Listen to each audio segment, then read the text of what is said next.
उन लोगों को ट्रेनिंग्स मिलें और वो आगे मूव करें और अपना कैरियर बनाएं, तब तो ये चीज बहुत अच्छी है। और जो लोग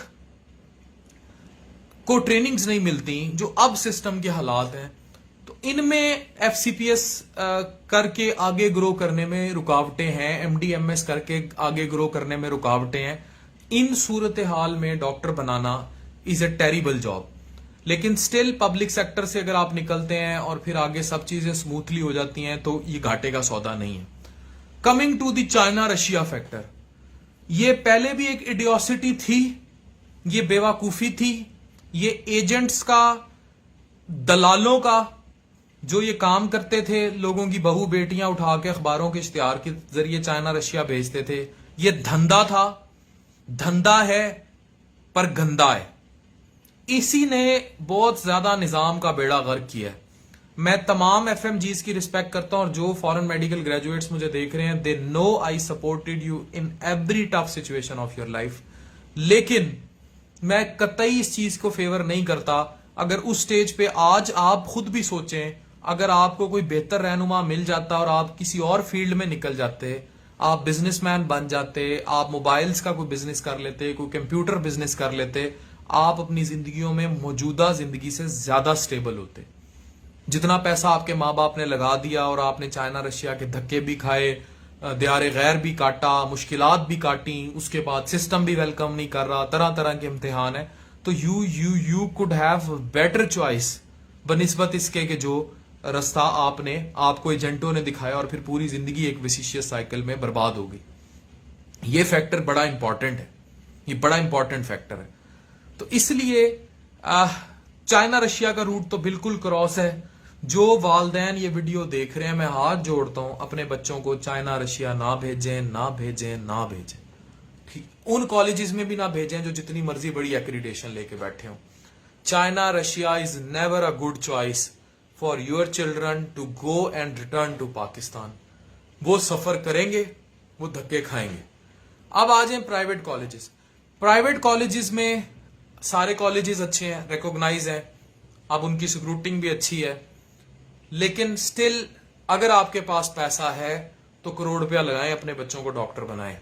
लेकिन अगर आपने जदादें बेच के, घर बेच के, जेवर बेच के अपनी औलाद को डॉक्टर बनाना है और आपका माइंडसेट ये है कि बेटी डेंटिस्ट्री कर ले, रिश्ता अच्छा मिल जाएगा, बेटा कहीं सेटल डाउन हो जाएगा, तो बेटा तो भाई मैं 30-32 साल की उम्र में पेरेंट्स पे डिपेंडेंट हूं, तो पब्लिक सेक्टर से ग्रेजुएट होकर भी डिपेंडेंट हूं, तो डिपेंडेंट होंगे आप। आपसे उसने पैसे मांगते ही रहना है, वो मांगता ही रहेगा, वो बड़ा औखा ही होगा कि आपको सपोर्ट। मुझे याद है मेरे अब्बू बोला करते थे पीजीशिप में मुझे घर से 60,000 आया करता था, मेरा एक दोस्त घर 60,000 भेजा करता था। स्टाइपेंड हमारा 1 लाख के करीब था, 90,000 के। तो उसकी जिंदगी रुथलेस थी, वो जैसे रहता था अल्लाह ही माफ करे। मतलब उसने मैस की दाल 100 दफा डलवानी और जो भी वो करता था बेचारा, बड़ी औखी जिंदगी गुजारता था। तो तब अब्बू ने बड़ा गोल्डन जुमला बोला, उन्होंने मुझे कहा कि 60,000 रेजिडेंसी में घर भिजवाने में और घर से लेने में इंसान की लाइफ चेंज हो जाती है। और वाकई मैं गाड़ी में फिरता था, मेरा अपना टशन था, तो लेकिन मैं घर से पैसे लेता था, अभी भी लेता हूं, अभी भी जरूरत पड़ जाती। तो ये कोई सेफ चॉइस नहीं है।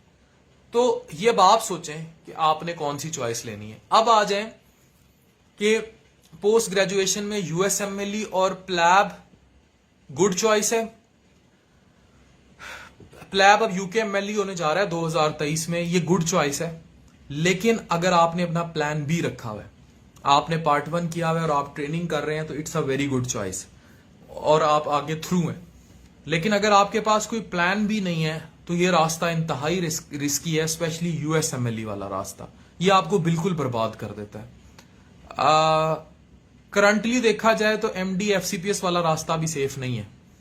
प्लैब वाला रास्ता कदरे सेफ है अगर आप प्लैब पास कर लेते हैं करंटली और आप जीएमसी से रजिस्टर होकर बाहर चले जाते हैं या ऑस्ट्रेलिया चले जाते हैं, तो उनको जरूरत भी है, वो अकोमोडेट भी कर लेते हैं और आप सेटल डाउन हो जाते हैं। लेकिन बाकी रास्ते जो हैं वो पोस्ट ग्रेजुएशन के रिस्की हैं। FCPS was a very good choice, it's best choice, MDMS is a best choice. लेकिन मौजूदा हालात में हालात मुश्किल हुए हैं, ट्रेनिंगें नहीं मिल रही लोगों को। लेकिन हालात ऐसे रहेंगे नहीं, क्योंकि पीछे से स्लम कंट्रोल होगा, वो बेचारे भी सफर करेंगे, ओवरऑल सिस्टम जकड़ा जाएगा। और सबसे इंपॉर्टेंट ये है, मैं गवर्नमेंट से रिक्वेस्ट करता हूं, ये मैंने फैसल सुल्तान साहब को भी कहा और मैंने उनसे बड़े सख्त सवाल किए थे, बहुत सख्त सवाल किए थे। आई रिपीट कि मैं कोई लीडर नहीं हूं किसी तंजीम का, मैंने पार्टी नहीं बनना होता, लोगों को मैं इज्जत से बुलाता हूं, शो में इज्जत देता हूं, चाहे वो वाईडीए का लीडर हो, चाहे वो असद उमर साहब हो, चाहे वो कोई भी मिनिस्टर हो, इसीलिए लोग उनको छोड़ के मेरे से बात करते हैं, मेरे शोज में आते हैं। यही पढ़ा लिखा जर्नलिज्म है। ये नहीं होता कि जनाब आपने किसी को भी शो में बुलाया और आप उसे सख्त सवाल तक कर लें लेकिन काउंटर बदतमीजी शुरू कर दें। ये तो फिर लानत हो गई मेरे ये सारे मेडिकल जर्नलिज्म का जो मैंने पहाड़ उठाया भाई वो करने पे। तो एनीवेज मैंने मुद्दा उठाया कि लोगों को ट्रेनिंग नहीं मिल रही एंड ही कंडेम्ड कि ट्रेनिंग ना मिलना बहुत बड़ी जलालत है। लेकिन फिर अगेन ये क्वेश्चन है कि who will bell the cat then, उन बच्चों को ट्रेनिंग कौन दिलवाएगा जिनके पार्ट 1 एक्सपायर हो रहे हैं, उन लोगों को कौन सपोर्ट करेगा, जो बेचारे एंट्री टेस्ट में लोगों को दाखिले नहीं मिले, जो उनकी ग्रेवियंसेस हैं उनको कौन हल करेगा। स्पेशली वो लोग जो हाउस जॉब कंप्लीट करके पार्ट 1 करते हैं और उनको ट्रेनिंग नहीं मिलती, they are the most effective people of the system, क्योंकि वो तो सिस्टम के सारे टिक पूरे करते आ रहे हैं। फिर सिस्टम उनको धक्का क्यों दे रहा है, फिर उनको सिस्टम कबूल क्यों नहीं कर रहा, फिर why system is dragging them back. तो इसलिए हमारे यहां डॉक्टरी घाटे का सौदा है। It gives you an immense stressful life with very little hope for good future and सारी जिंदगी तके, सारी जिंदगी तके।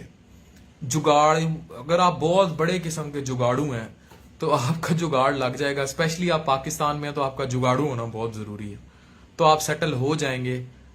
और ऐसी बात भी नहीं है कि पिछले निजाम ने कुछ नहीं दिया, बहुत लोग बहुत सेटल हुए हैं, सेटल हो जाते हैं लाइफ में अल्टीमेटली लोग धक्के खा खा के, पाकिस्तान में स्पेशली धक्के खा के।